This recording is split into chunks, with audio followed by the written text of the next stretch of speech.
Bonjour l'Afrique, bonjour le monde. Bienvenue à cette séquence consacrée aux minutes de Ndedi. C'est désormais un rendez-vous. Et donc les minutes de Ndedi pour aujourd'hui s'intéressent aux relations russo-africaines.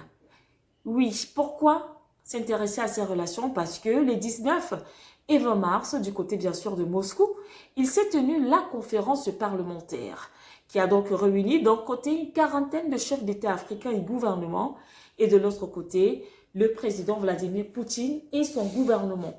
Tous se sont réunis autour d'un thème: Russie-Afrique dans le monde multipolaire. Et lorsque l'on parle de multipolarité, cela se justifie car des arguments solides le démontrent à suffisance entre effectivement la Russie et le continent africain. Pour preuve, de très bonnes annonces, car, parlant par exemple de l'éducation jeune, le nombre d'étudiants africains va doubler en Russie dorénavant.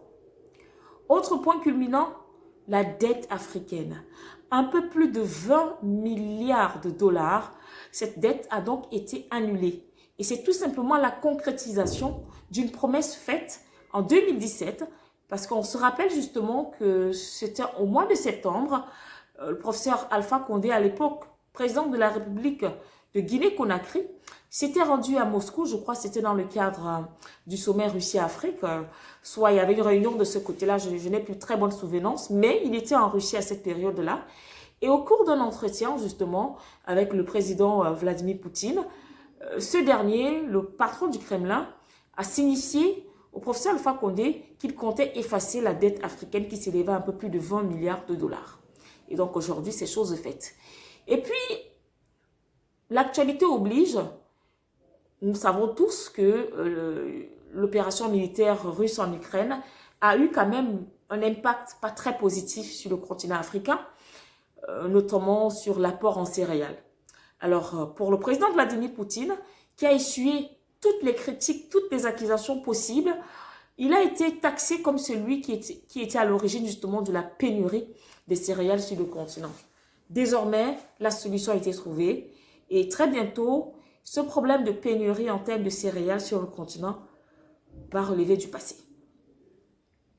Et c'est à ce monsieur que la Cour pénale internationale décide d'émettre un mandat d'arrêt. À la vérité même, ce qu'il faut dire, c'est qu'après Poutine, ce sont des dirigeants de certains pays africains qui seraient les vraies cibles de la Cour pénale internationale. C'est certains dirigeants de pays africains qui seraient dans le collimateur de Karim Khan et de tout son staff. Pourquoi? Parce que les dirigeants de ces pays ont décidé de franchir ce qu'on appelle l'interdit. Franchir l'interdit, c'est quoi? C'est-à-dire lever la tête et dire « Non, je ne fais plus ça ». C'est de lever la tête et de dire « Désormais, je préfère avancer avec la Russie, je change de partenaire ». C'est de lever la tête et dire « Depuis 10 ans que vous êtes là, il n'y a pas d'avancée, tout au contraire, c'est une régression, c'est l'insécurité qui va grandissant, alors je décide de me tourner vers la Russie ». Et c'est quelque chose que les adversaires au président Vladimir Poutine ont du mal à avaler. C'est une pilule hyper difficile à digérer. Parlant de ces pays, je vais les citer, et avec leurs leaders. Nous avons en tête la République centrafricaine du président Faustin Archange Touadéra. Pour ceux qui ne le savent pas, c'est l'un des premiers pays sur le continent qui a ouvert les bras à la Russie. Et Dieu merci aujourd'hui, même si la paix n'est pas revenue à 100%, il y a eu beaucoup d'avancées. Puis on a le Mali, du colonel Assimi Goïta. Est-ce qu'il faut encore expliquer ce qui se passe là-bas? Et puis, en dernier ressort, il y a le Burkina Faso, du capitaine Traoré. Lui également, qui est sur les pas du colonel Assimi Goïta. Alors là, les membres de l'OTAN n'aiment pas ça du tout.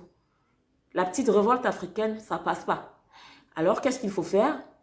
Il faut commencer par émettre un mandat d'arrêt au président Vladimir Poutine, en étant conscient que personne ne pourra faire le déplacement pour aller mettre les menottes au président Vladimir Poutine dans son pays, comme ils l'ont fait avec l'ancien président Laurent Gbagbo, autant pour moi, l'ex-président de la Côte d'Ivoire.